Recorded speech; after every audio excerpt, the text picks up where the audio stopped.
Well, hey there, folks. Meteorologist Matt Barrentine had a false start with this one today. The computer locked up on me, and sure you know how that goes. You got to restart everything, and it just takes a little while.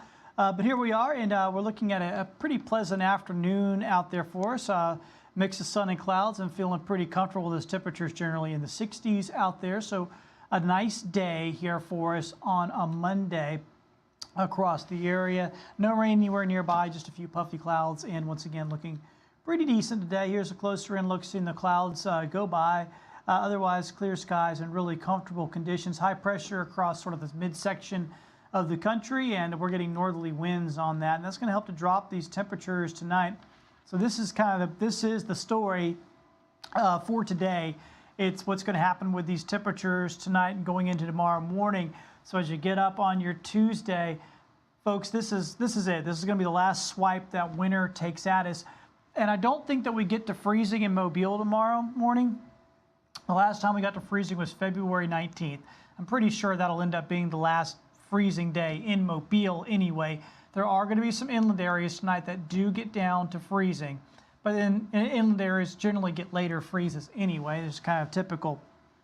35 in Mobile, Fairhope 35 in the morning, 36 in Gulf Shores, 35 in Seminole, 34 in Bay Minette. Now, if you've planted something, this is, pretty close to the edge. If you've planted some tomatoes or something like that, a lot of times, they come with a little plastic, what am I trying to say? The containers that they're in. If you can, just put those on top of them tonight.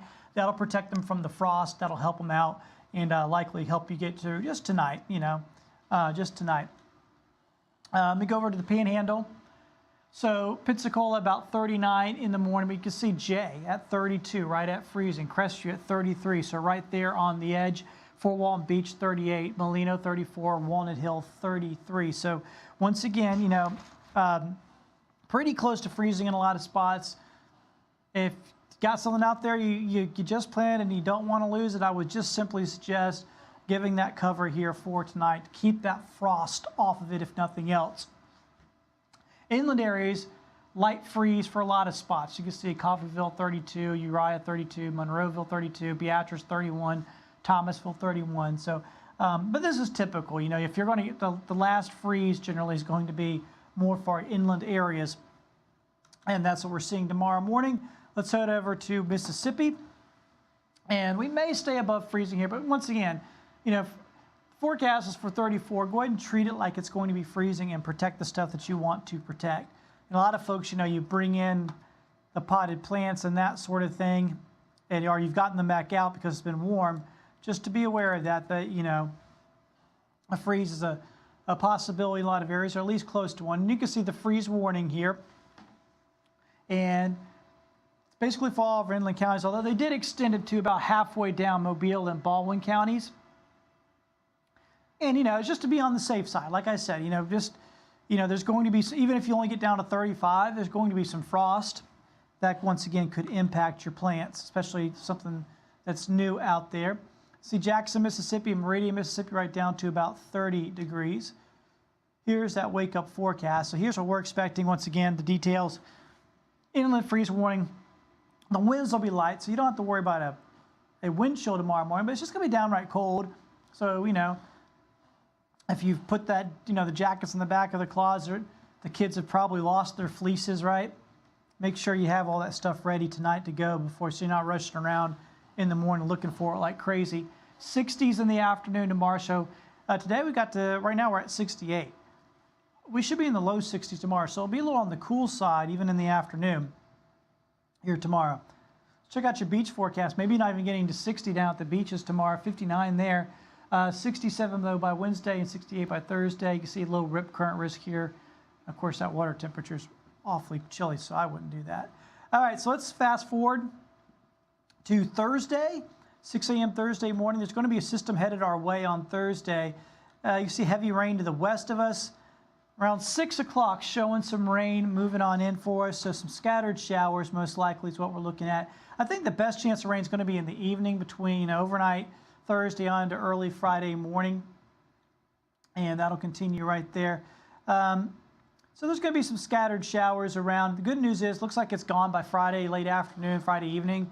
So I don't think it'll have a big impact like on plans. If you got Friday night plans or something like that, we should be good to go. I'm thinking I'm probably going to raise that rain chance on Thursday to 40%. So just talking about scattered showers Thursday going on into Friday.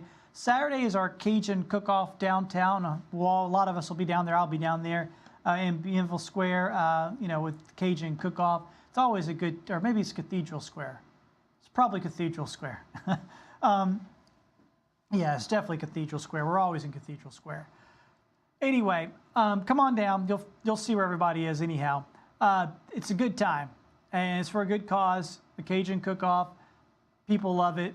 It's a fun time every year, and you know, just a real good event, good family event is what I'm trying to say. So come on down to the Cajun cook-off on Saturday. We got well, weather's going to be fantastic. Just put it that way. 70s. Around lunchtime, it'll be in the 60s. Under those beautiful oak trees in Cathedral Square, it's going to be gorgeous. Just basically perfect. So great weather to get out, get into your community, and enjoy an event.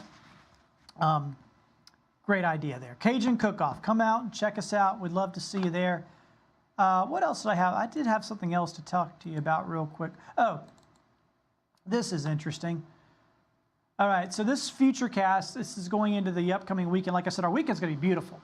There it is again.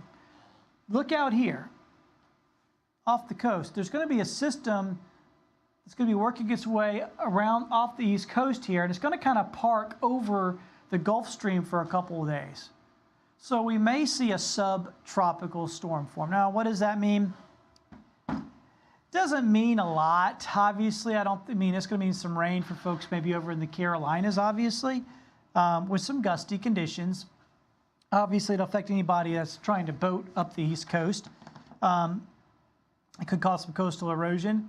Could even get a name. I don't know what I forgot to look up what the A storm is this year, but if it becomes a subtropical system, they just go ahead and give it a name, which I think is kind of pointless. I don't know why exactly the Hurricane Center does this. But if it becomes a technical subtropical storm, I guess just because of the wind values, but it's not, subtropical and tropical is obviously different. It's a different build to the system. A subtropical storm, it can transition into a tropical system, but this early in the year, it won't be able to do that. So it really can't grow into anything significant. But if they label it a subtropical storm, they'll give it the A name, whatever the A name is this year. I wish I could have Googled it, but whatever. Whatever the A storm is, it could become that. Now, obviously, this is still just a model, still days out, it could change. It may end up being not much of anything, but we'll see. They may waste a name on it. And so that's just something interesting I wanted to show. Oh, the other thing I was been looking at, of course, you know, the eclipse is coming up on April the 8th. That's a Monday. So we're getting close, folks, just a few weeks away. This is the timeline in Mobile. Now, we're going to get a partial eclipse here, an 80% eclipse. If you hadn't thought about it already, it's probably too late to go anywhere along the main line because people are going to be packed in. Closest spot to us is going to be Arkansas, say around Fayetteville. That's where they're going to get a total eclipse. And they're going to get a really good total eclipse because the moon is closer than average for this one, which means it's actually going to cover a little bit more, like the sun is going to be completely covered and just a shade actually more covered. Not exactly how I said it. So if it's going to be a little bigger than the sun itself. So that'll make it last longer. This is going to be like a 4.5 minute total eclipse. This is a really long time for a total eclipse. The temperatures will drop. The birds will start chirping, thinking it's nighttime. It's going to be pretty neat. But like I said, if you haven't made plans to be in the totality, probably not going to be able to do it unless you got some friends or family, like say Dallas or something, that would mind taking you in for a day or two, right, to go check it out. For us, it's going to be about 80% eclipsed. That is what we are going to be getting. Let me go ahead and put this into motion. So this is about what we're going to see. We're going to get a crescent.